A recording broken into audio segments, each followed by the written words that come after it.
I'm picking up a friend from Charlotte who is going to show us a collection of cars his friend owns. But his friend doesn't want himself to be seen. He doesn't want people to know he's got these cars.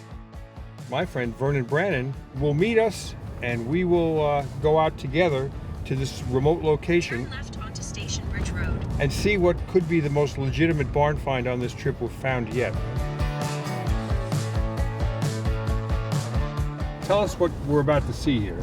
What we're going to see is a collection of about 170 cars. Just kind of a neat collection, and it's not really open to people. In fact, we may go in some building today that I've never been in. And over the years, he's helped me find parts for my British cars in the U.S., and I've helped him find parts for his American cars here in the U.K. So we've become pretty good friends. We're 4/10 of a mile from our location. I can't reveal where it is. We're somewhere in the UK, that's all I can say. But, so I'll see you on the inside.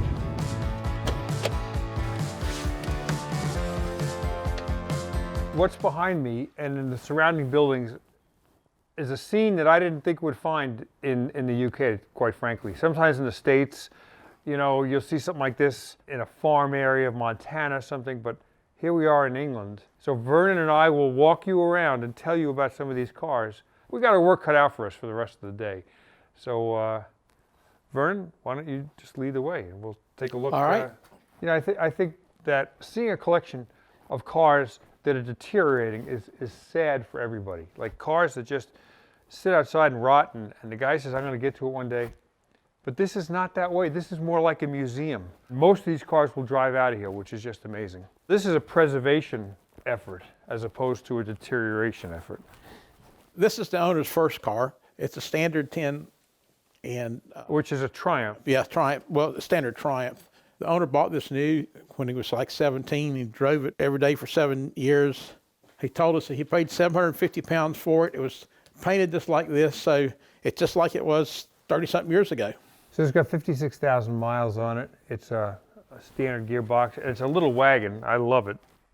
This is an English Ford Anglia, a 105E Anglia, and my first car was a 1961 English Ford Anglia. So in the States? In the States, yes. In Charlotte? Yes. How old was it when you bought it? It was like 6 months old.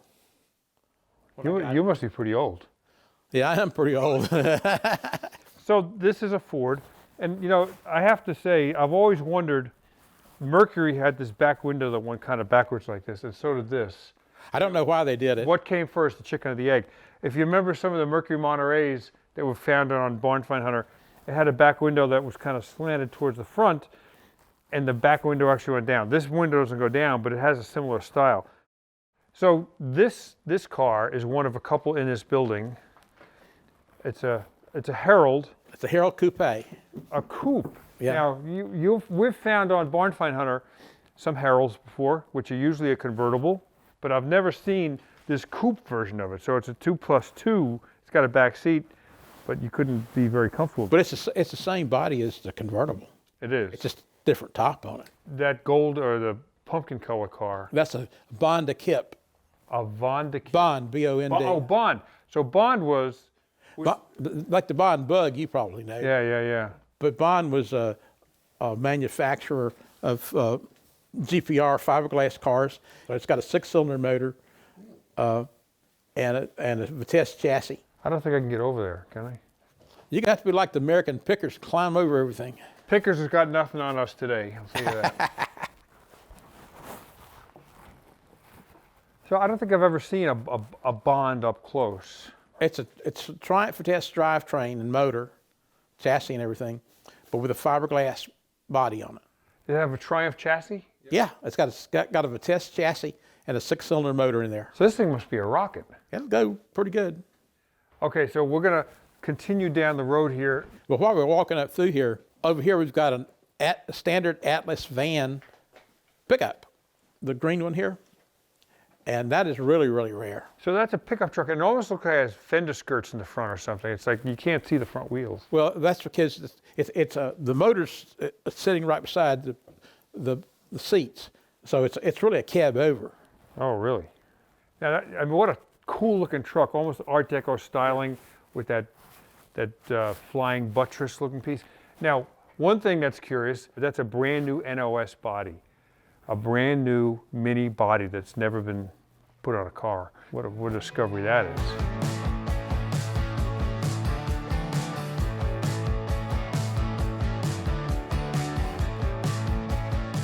So this is a Fairthorpe Electron. There's a weird little logo right here. And this is a fiberglass car. It's another one like in the same era as the Bond down there. Okay. Just another car that. I mean, to me, it looks like a dune buggy. It looks like a Myers-Manx or something. When you get inside, it's really kind of funny because it's got wooden floors. And that's the way it came, wooden Yeah. floors. I'm going to try to flip this front over and we'll expose the drivetrain. It's 1200 cc. And it looks to be like a speedboat. If you look at that windshield, it's very swept. I would like to see this car. I mean, it would probably take us 4 weeks to get it out of here. That's another Atlas pickup over there. Now, it doesn't have the same body on it. So you can see that the engine is between the two seats, if there was another seat here. And you can see the transmission being behind the engine. They had to use a long extension to engage the gears. It's, think about a big block Cobra. Had same theory. And if you've ever looked at a big block Cobra, they have a shift lever that faces wrong direction. There's another van. This is probably more than we'll see in our lifetime. This is the holy grail of Atlas vans. Yeah, no kidding. Wow. So this is something that speaks to me. It's a Ford Cortina, 1600. It's got cool looking styled wheels. They look similar to the Ford Cortina wheels we had in the States, but these are wider than the Ford Cortina. Had a 1600 motor. It's a 4-door. It looks to be a solid car. It's got nice paint. You could just get in this car and drive it for the weekend right now. Be great. Look at this one right here. This is a Vauxhall. Now, the Vauxhall is a brand that doesn't mean anything to us in the United States. They were never imported, but it's a British brand. This is a Fiorenza SL, and it looks like again another like a fastback, like a Mustang or Barracuda or something. Americans were ruling the styling of the day, and Japanese car companies, British car companies, and even German car companies to some extent were trying to mock or copy our styling. So, and talking about American cars, there's one over there. This is a 56 Pontiac V8. What model is it? Chieftain? Star maybe? Chief. It's got automatic. It's got the hydrostatic automatic. Pontiac Owners Club of the UK. So isn't that something? That there is actually a Pontiac club in England. Really nice interior, Texas license plate. So this is a Vauxhall, and like before I walked in this building, I hardly knew what a Vauxhall was, and I've seen more now than I've seen in my life. A Vauxhall Vivo, and this is an original car. I'm looking at the interior, I'm looking at the body, the paint. It's got 10,440 miles. The keys are in it. I feel like driving it. What a great car. Look at this van. Is this cool or what? After Leyland bought Standard Triumph, they rebadged a lot of things. So this is just an Atlas van badged as a Leyland. This is a beautiful vehicle. I mean, you look at the interior, the paint, the condition of the car. This has got a 1690 cc Ensign motor, which is a big block. The other one we saw down the road had a much smaller motor. The ignition key is up here on top of the engine cover. It's probably a choke here. It's a 4-speed, which has probably a long series of rods that would go behind the transmission so you could shift this thing. It's got a Triumph steering wheel. I mean, it looks like something you'd see in a TR4 or something.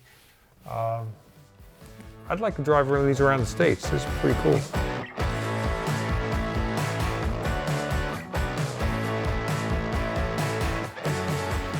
There's one back here I wanted to show you, and it's this one right here. Now, this is an Austin van, and this was an armored vehicle. It's got thick glass, and actually a second piece of plexiglass could go behind it to make it even more so.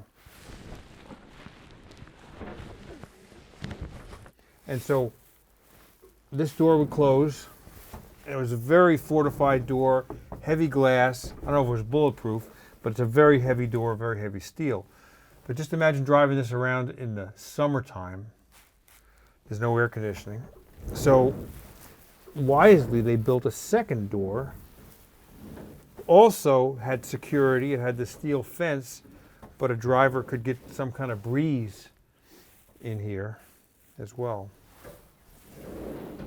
Now, I'm told that this company, when these vans came off the road, they were all crushed, they were destroyed, and that this might be the last one that is remaining. This one, or maybe one other one, still remains. It's got a column shift. It's probably got 3 or 4 speed on the column. And you can see the livery on the vehicle out here. Securicor Limited, Armored Security Division. All brush painted. You can see the strokes of the brush in there. He referred to this as axe-proof. But the steel was apparently thick enough that, I guess, prevent somebody from taking an axe and cutting into the body, stealing the money. So, a couple of interesting cars here that we don't see very often in the States, but there's a little piece of America in this car.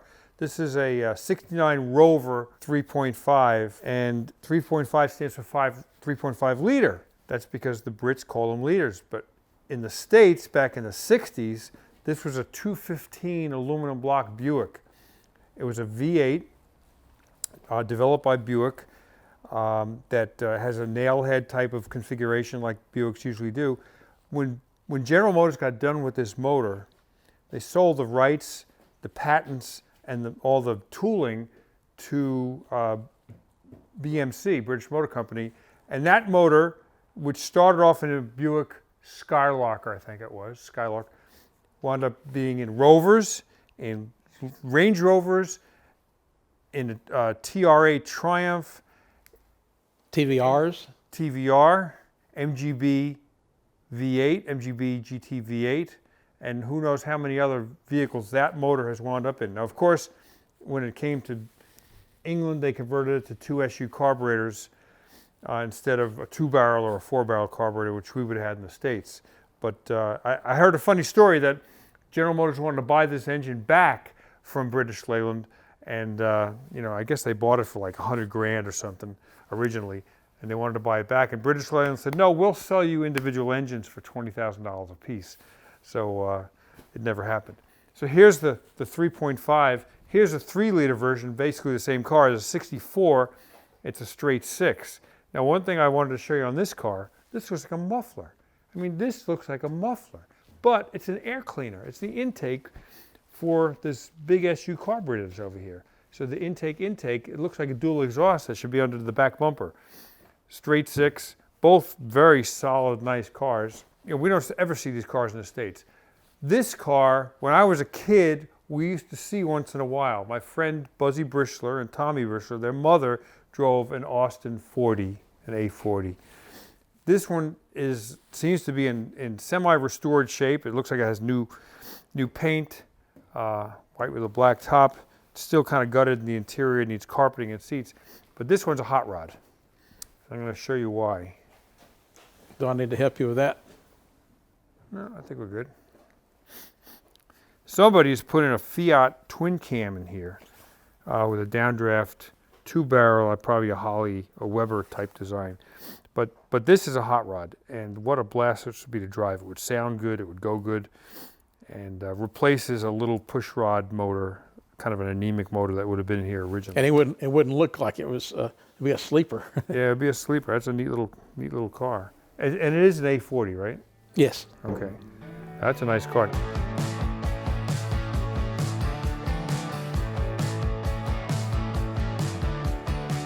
Okay, so we've decided that rather than go down there, we'll just view it from the back of this old Ford flatbed. So we have an American vehicle, an Edsel, Triumph TR7 Roadster. The sedan over there, the 4-door sedan, the light color one, it's a Humber Super Snipe. Behind this Edsel is an MGB GT, another A40. The green station wagon is a Morris Minor Traveler, little woody wagon. This looks like an Austin Marina right here. and there's just a big pile of parts. Hey, if you guys don't make it out, it's been a pleasure working with you. It's been a great 5 years. So you got to go from the bed to the tire that deflates to the running board. Squeeze around the mirror onto the fender, which buckles.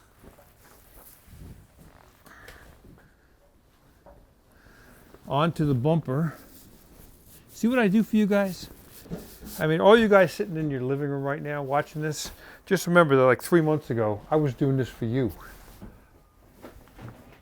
Now in here, this is a brand new, never used body tub, NOS as we call it, new old stock, for a Morris Traveler, a Morris Woody wagon, a miniature Woody wagon. You could take this and build a wooden back on it, or similarly, if it had a frame underneath, which this one doesn't, it could be made into a pickup truck or a van or a four-door sedan. So very versatile platform. I wish I had that in the States, because Morris's don't have a real chassis. It's bent tin, and it's got torsion bars front suspensions that bolt into a tin floor mount, and it just rots away. So if you see a Morris Minor sitting in somebody's yard and the front end's down like it's slammed, it's not slammed, the tin is rotted away. And it's a very expensive job to rebuild it. So to have a new one like this, it would be the answer to a lot of people's prayers if they're restoring a Morris. This is a Vauxhall Bedford Roamer, which was a campermobile. This top hinged, flipped up. So I guess this window on the roof became a side window. There's like a little countertop in there for kitchen. There's a tub, which could have been a sink.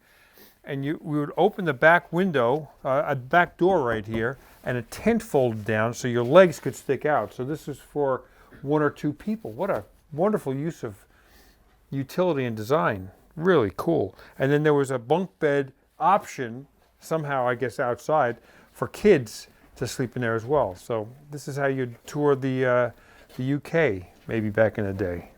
Here's an interesting car. It's a Vauxhall again, Viva Brabham. And this is a special edition to commemorate Jack Brabham, Formula One world champion. It's probably just a decal kit, and maybe it's got some dual carburetors or something like that, but it looks to be cherry. If you look at the paint, and if that's original pinstripe, it looks very low mileage, looks to be in very good shape. It's got a kind of a cool looking steering wheel with the Brabham horn button. It's got a cool looking shift knob with a Brabham button on there. And it's got 25,000 miles, which I take it to be original. The seats look in good shape. Blue interior, blue exterior. It's got a couple of gauges down there, a tachometer. Now here we have a couple of Opals. Now these used to be available in the States back in the day, built by General Motors. I guess what we see mostly these days are Opel GTs, a cool little Corvette-looking sports car. These are Opel Cadets, and this is a notchback sedan and a fastback. And these used to be available in the States. You could have bought them at a Buick dealership. Now, I was looking at this. This is really tough. You know, all the rage now is a Volkswagen van. It's got these louvered windows. It's got a nice interior. It looks like it's been lowered. It's got all reupholstered, this kind of button-tough interior. A left-hand drive car, so this probably came from, as they say here, in Europe. So this probably came from Germany or France, Italy, someplace that had left-hand drive. But look how little those wheels are. So this thing's been slammed down, and they put on the narrow torsion beam on there. So it kind of looks like it's buried inside there, but this thing looks really nice. So you've heard me refer before on Volkswagen vans about a split windshield. This is a split windshield. So this is a flat piece of glass and a flat piece of glass separated by this body structure here. The newer ones have kind of a bubbled piece of glass there. There's a hot Volkswagen van, and here's a hot Volkswagen Beetle. Two-tone. It wouldn't surprise me if they were built by the same guy, because it kind of have the same treatment, the same seat covers, two-tone engine, Hot Wheels, drop front end. And this one is right-hand drive, so this was a UK car. Sunroof.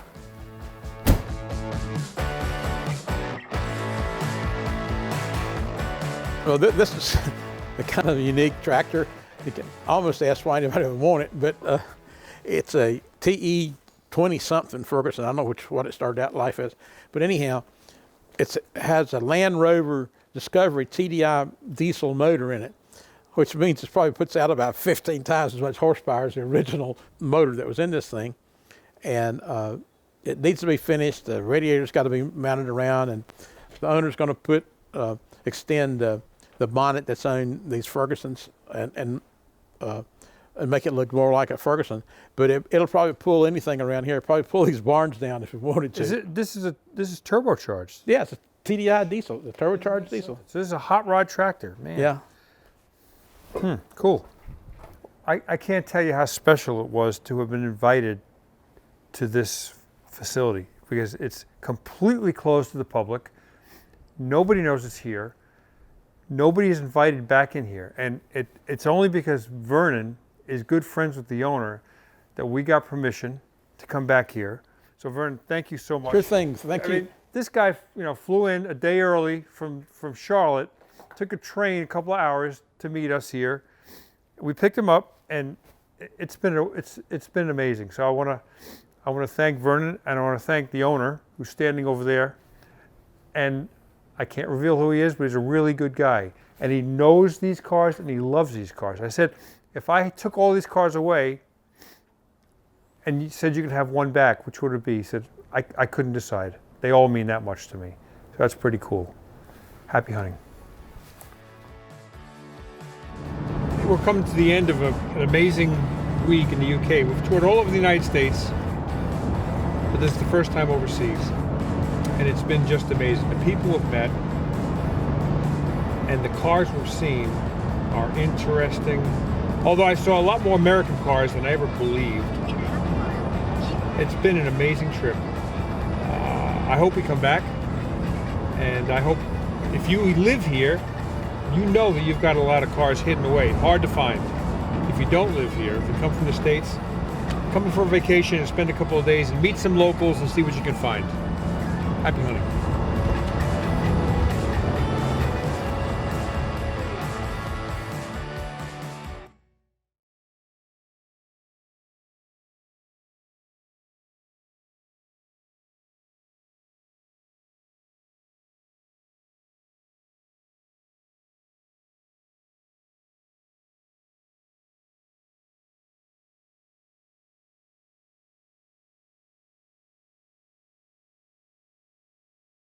My friend's got a wooden strip on it. Have you made it, mate? Yeah, I shot video of it the whole way out. Oh, that'll be good.